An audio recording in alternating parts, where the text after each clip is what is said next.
Vamos falar agora sobre uma situação que você deve ter visto aqui no nosso noticiário da Record. O surto de varíola dos macacos foi confirmado em 6 de maio, no Reino Unido, começando em um residente britânico que viajou para a Nigéria, onde a doença é endêmica. Desde então, muitos casos estão aparecendo pelo mundo. No Brasil, o Ministério da Saúde monitora e analisa 7 suspeitas da doença do macaco. Os estados de Santa Catarina, Rio Grande do Sul, São Paulo, Ceará, Mato Grosso do Sul, com um caso cada, além de Rondônia com 2, isolaram pacientes enquanto aguardam os resultados dos exames. Para falar sobre o tema, estamos conectados com o professor do curso de Ciências Biológicas e do Museu de Zoologia da Unesc e também biólogo da Regional de Saúde de Criciúma, o Tiago Moretti. Olá, Tiago, boa tarde, seja bem-vindo ao Ver Mais. Boa tarde, Gisele, muito obrigado pelo convite. Obrigada por nos atender, uma fonte nossa que vai falar sobre essa situação para nos deixar mais calmos, ou não, será? Mais calmos, né? Tiago, é preocupante os casos de varíola do macaco surgindo no Brasil? Eu sei que pode preocupar um pouco, porque a gente nem saiu direito de uma pandemia de coronavírus, né? E aí ainda fala sobre uma varíola, que foi uma doença que assolou o mundo também, foi uma pandemia que matou várias pessoas, as pessoas ficam preocupadas.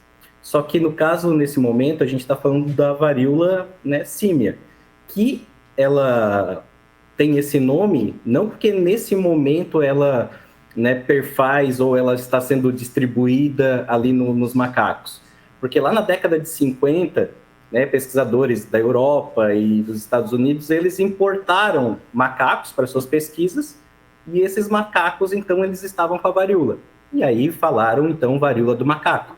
Mas, na verdade, essa doença ela se dá de forma endêmica na África através dos roedores. Tá? Então, só para falar um pouquinho disso, que, na verdade, quando a gente fala de varíola dos macacos, foi lá de 1950 a descoberta e hoje, sim, a transmissão é por roedores. Muito bom, né? A gente está aqui para te ouvir justamente para sair daqui, depois quando a gente lê uma notícia, estarmos bem informados com o nosso professor aqui. Vamos lá, explica ali então de novo a varíola dos macacos. O que ela diferencia então dessa outra varíola que a gente sabia? O que ela é?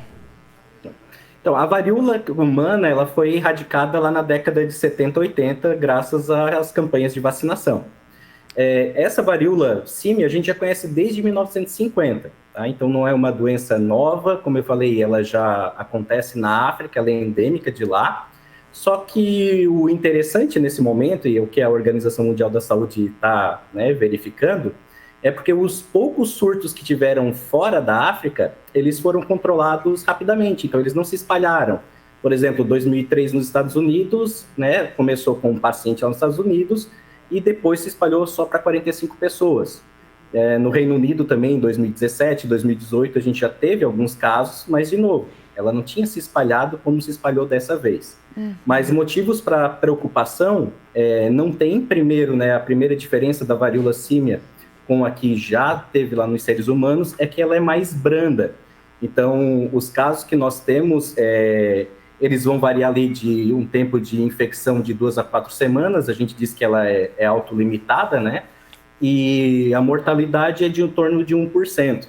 E a transmissão nem compara com o coronavírus, a transmissão dela tem que ser assim, um contato mais próximo, né? Então por vias aéreas, né? Pela saliva que às vezes sai, e também pela questão de contato com as vesículas, né? Porque o paciente fica com bolhas, com vesículas, e aí também nessa questão de compartilhar toalhas, roupas, e aí as pessoas se contaminam. Mas em termos de mortalidade, de gravidade da doença, ela é bem mais branda.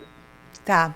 Ô, professor, só ficou muito bem claro o que você falou agora, mas essa questão, então, ali, a varíola símia, então, quer dizer que ela é transmitida primeiramente pelos roedores e depois passa de pessoa para pessoa? É assim o ciclo?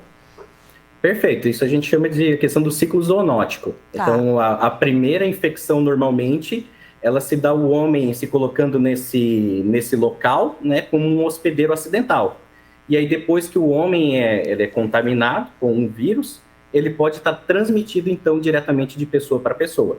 No caso, todos os casos que a gente teve aqui no Brasil, eles foram casos importados, que vieram de fora. Então, não existe essa transmissão ainda de pessoa para pessoa aqui.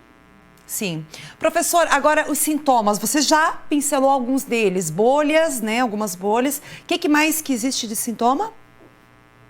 Gisela, essa é uma pergunta muito boa até para as pessoas, né, não ficarem muito preocupadas, porque o início da doença, ela se dá com sintomas que perfazem outras várias doenças comuns, por exemplo, como a herpes, né, como varicela. Então começa com dor de cabeça, dor no corpo, dor nas articulações, assim, né, dores musculares e a febre.